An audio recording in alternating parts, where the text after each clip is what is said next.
स्वातंत्र्यवीर विनायक दामोदर सावरकर यांच्याबद्दल केलेल्या आक्षेपार्ह विधानानंतर नाशिक कोर्टानं राहुल गांधी यांना समन्स जारी केलेला आहे। निर्भय फाउंडेशनचे अध्यक्ष देवेंद्र भुतडा यांनी या संदर्भात याचिका दाखल केली होती। मनोज पिंगळे यांनी या संदर्भातली केस जी आहे ती कोर्टात पूर्णपणे लढलेली आहे। नेमकं कोर्टानं या संदर्भात काय म्हटलेलं आहे? कोर्टाने सांगितलं की कोर्टाने पहिला शब्द वापरला की पेट्रोइट हा शब्द सावरकरांविषयी वापरला आहे आणि त्यांच्याविषयी जे वक्तव्य केली गेली आहेत ती आक्षेपार्ह आहे आणि कायद्याच्या कक्षेत ती बसतात गुन्हा म्हणून। तर हे कोर्टाने प्रायमा फेसी ॲक्सेप्ट केलेलं आहे आणि समन्स इश्यू केलं आहे। इश्यू ऑफ प्रोसेसची ऑर्डर झालेली आहे। नेमकं काय वक्तव्य होतं ज्याचे रेफरन्स तुम्ही या संपूर्ण केसमध्ये जोडलेले?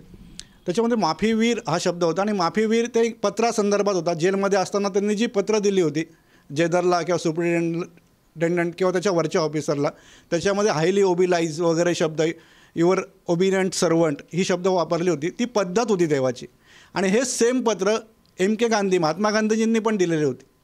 तर ती पण पत्र आम्ही जोडली आहेत। महात्मा गांधी महान आहेत तसे सावरकर पण महान आहेत आणि ती पत्र द्यायची तेव्हा पद्धत होती। त्याचा अर्थ 100 वर्षांनी ती पत्र काढून ते इंग्रजांचे हस्तक होते असं म्हणणं चुकीचं ठरेल।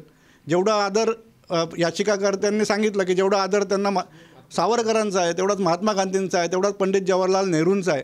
तर एवढ्या मोठ्या पेट्रोइट माणसांविषयी अशी वक्तव्य करून समाजात तेढ निर्माण करू नये असं, आणि एवढा मोठा नेता आहे, आज विरोधी पक्ष नेता आहे, हार्वर्ड्स एज्युकेटेड आहे, तर त्यांना कदाचित चुकीची माहिती गेली असावी असं याचिकाकर्त्यांचं म्हणणं आहे। तर त्यांनी महाराष्ट्रात यावं, नाशिकला त्यांची जन्मभूमी बघावी आणि मग त्यांनी स्वतः अभ्यास करावा सावरकरांचा आणि मग अशी वक्तव्य करावी। राहुल गांधी नेमकं काय म्हटले होते की ज्याचा रेफरन्स तुम्ही कोर्टात सादर केला आहे? राहुल गांधींनी माफीवीर शब्द वापरला होता। 2-3 महिनेच ते तुरुंगात राहिले हा शब्द वापरला होता। नंतर ते RSSचे जीन आहे, BJPचे जीन आहे।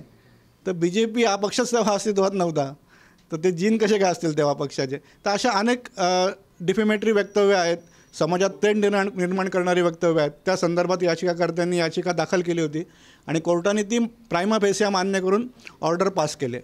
खूप खूप धन्यवाद। आपण बघतोय या ठिकाणी नाशिक कोर्टानं राहुल गांधी यांना समन्स जारी केलेला आहे। अर्थात या संदर्भात राहुल गांधी यांच्या एकूणच टीमकडून आता पुढची न्यायालयीन काय कारवाई केली जाते हे बघणं देखील त्यानिमित्तानं महत्त्वाचं ठरणार आहे। कॅमेरा पर्सन प्रसादसह मी चंदन पूजाधिकारी, TV9 मराठी।